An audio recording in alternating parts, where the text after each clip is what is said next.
I'm reading a book called Family Wealth. Nice. And something like how to keep it in the family. And I'm going to get my friend Jason Parks on the podcast soon. He's going to be the person to talk about it in more detail because he introduced it to me. It's the first place he heard of the concept of humanistic, intellectual, and financial wealth. Yep. And basically, this guy argues that for a family to retain wealth for longer than 100 years, it's most important to invest into your humanistic capital and your intellectual capital. If you do that, the financial returns take care of themselves. And he's talking on a pretty simple base. Like you need to have lots of kids, right? Yep. Oh yeah. Like if you don't have any children, then you cannot continue to store wealth over time. Yep. And then he talks about how you can have trusts, and really what you want to do is get every family member to write a resume every year with all of their latest skills, focuses, passions. And you can start to look at, okay, well, this is our human capital. This is what everyone loves doing. This is what, you can steer your philanthropic efforts towards, perhaps, or you know what I mean? Yep. And then they're talking about how you have a grandfather or grandmother relationship with a grandchild, and they run the philanthropy. And so a 6-year-old can come to them and say, this is something I really want to give some money towards. Okay, why? And you teach them to, explain themselves and rationalize. And then, once they get to 10, 12 years old, it needs to be far more like written document to actually propose something.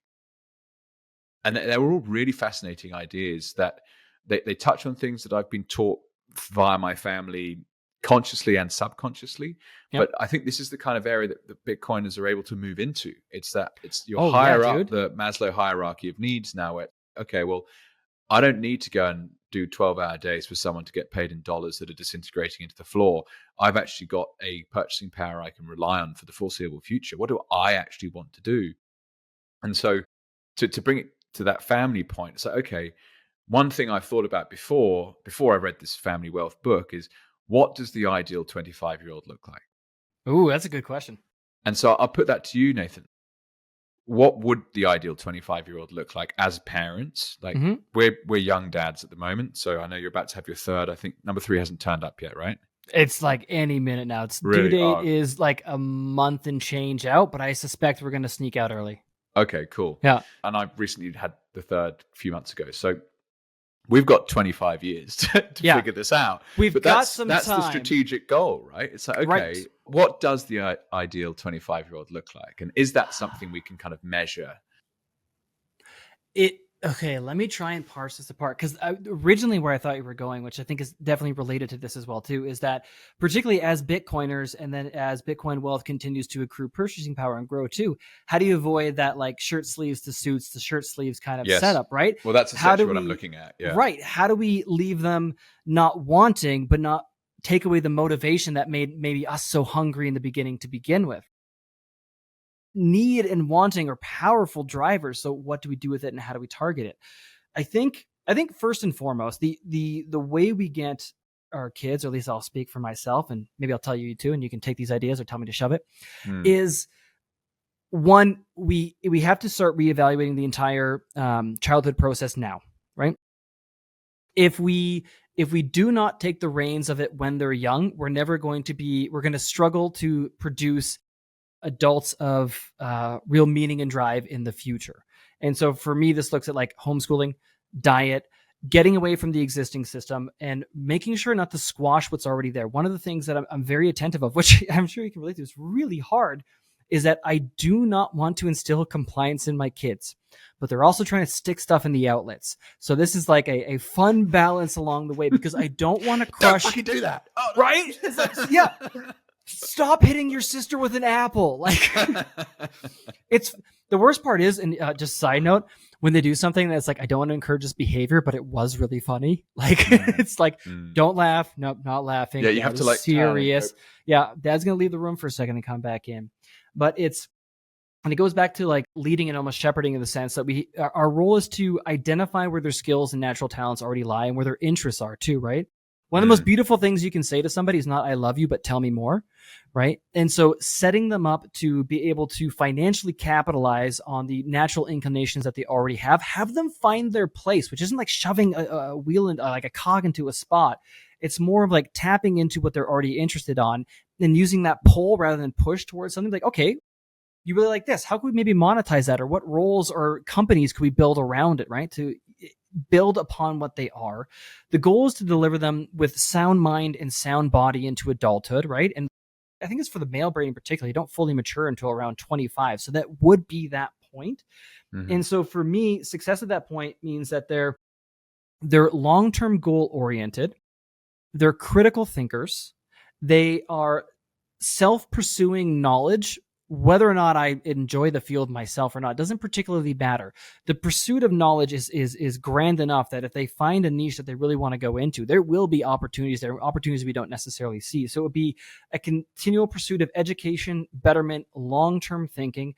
And I'll be honest, not everyone's going to share this opinion. I want them to be family oriented as well too, because I think that really helped ground me. And I think it's really important in that long-term, that legacy building. And like you were talking, if we're going to build a family dynasty, then son, I love you. I promise I'm going to be here to help. I would love to retire and I'll help you take care of your kids, but we're going to make them a good partner, right? Because that doesn't just pertain to business and employment and hobbies and activities, but like, I want to make sure that my son will be a great husband. I want to make sure that he's going to be not only a good leader, but which means a good husband and a good father and everything that kind of lines up from that. And also, I have a lot of mistakes.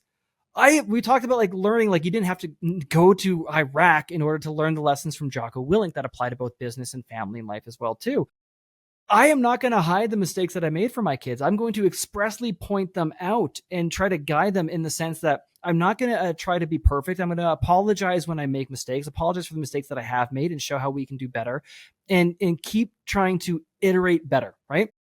I'm not taking a shot at my dad to say that I want to be a better father than he was, right? That's not me saying that he was a bad father. It's saying that like we all have room for improvement, right? And let's keep going. Just like I hope that he was a better father than his and his before. And so in getting them to 25, I want to make sure that I leave them with the skills and habits and body and mind so that they can go out there and face the world on their own without me and win in family, win in career, win in relationships, that they can pursue what drives them and achieve it. And I do think that really comes down to, again, good habits, whether it's nutrition, education, exercise, the works, and also instilling that confidence that they can do it. Because even jumping back to our earlier conversation about like leadership and how most people don't want to lead, I'm going to build leaders. That's my goal. I'm going to build leaders that they will lead up and down, right? They will be, and being a good leader mean being a good follower when you're in the presence of somebody who you respect their authority on the subject as well too, right? It doesn't mean always being the one in charge. It can mean recognizing like, okay, I'm learning about podcasting from Jake right now. I'm going to step back. I'm going to watch this process. I'm going to gather something from that as well too. But it's giving them enough of a safety net that and making sure that they know no matter what happens, I've always got your back. Go out there and fail, right? Go out there, try, fail, try again. And if I can get them to that point where they can't be easily persuaded or manipulated, where they're thinking long-term, they're taking care of themselves and the people around them, I think they'll do absolutely phenomenal. And I love the fact that you've actually mentioned the word fail. Yeah. Because in order to win, you have to fail. Correct. Yeah. And that's basically as counterintuitive as it gets. Right. But the scenario you touched on at the very start about your colleague who like they're totally capable of doing it, but they're scared of failing. That's exactly it. They're scared of doing a bad job or failing. It's almost like as an adult or as a dad, my job is to basically create such a good soft landing for every failure that as a 25-year-old, they're like not fearless in that being totally fearless might not be that helpful sometimes because you actually would throw yourself off the top of a building as a young man. It's like, have hey guys, balance here. I'm just going to try jumping out here, see what happens. Yep.